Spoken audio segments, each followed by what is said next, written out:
The rooster crowed, splitting the dawn with its familiar call as Maria stretched under her threadbare blanket. The morning air was crisp, carrying the scent of damp earth and firewood smoke. In the distance, the call to prayer from the mosque intertwined with the rising melodies of church hymns sung by early risers. Another day had begun in Mukasa village. Maria's stomach rumbled, but she ignored it. Hunger was nothing new.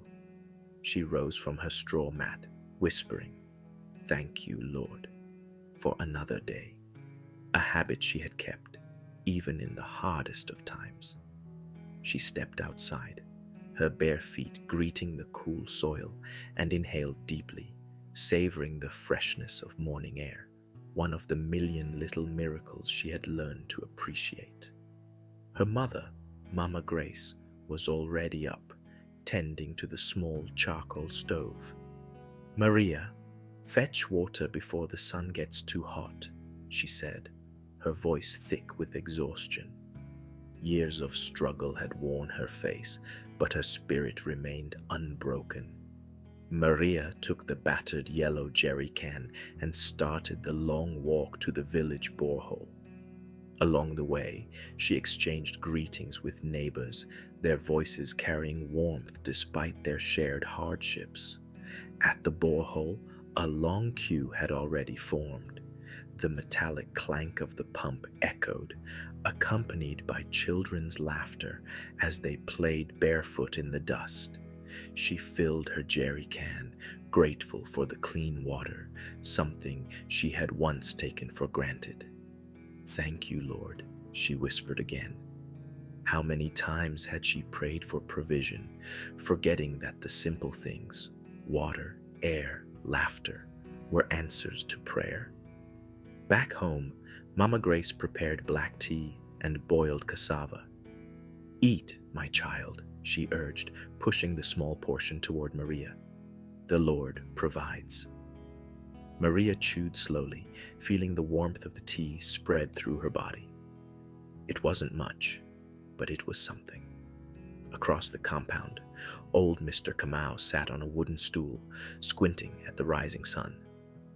"A good day to be alive," he muttered, smiling as if he held a secret no one else knew. Maria had once thought he was a madman, always finding joy in the simplest things. Now she understood. Her mind drifted to her friend, Daniel, who had once been the pride of the village. He had received a scholarship to the city, but after his father's sudden death, he returned, burdened by responsibility. His dreams of becoming a doctor were now buried under the weight of survival. He worked at the local quarry, his hands calloused, his eyes carrying an unspoken sorrow. Yet each day he greeted Maria with a smile. One evening, as they sat on a rock overlooking the valley, he sighed. "I used to think God had forgotten me," he admitted, "but then I realized I still have my mother, my health, the ability to work. That's a miracle, isn't it?" Maria nodded.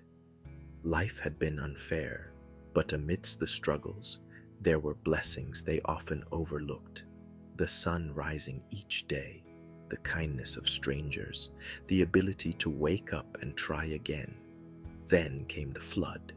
Heavy rains lashed the village, turning paths into rivers. Houses crumbled, crops were destroyed, and hunger tightened its grip. Maria and her mother sought refuge at the church, where families huddled together, shivering in the damp air. That night, Maria lay awake, listening to the cries of hungry children. Her stomach ached, but her heart ached more.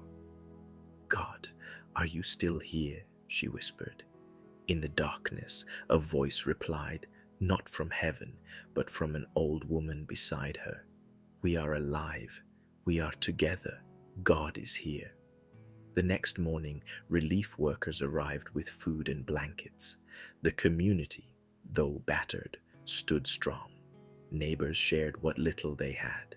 Daniel helped rebuild fallen homes, Mama Grace cooked for the elderly, and Maria cared for the little ones, distracting them with stories and songs.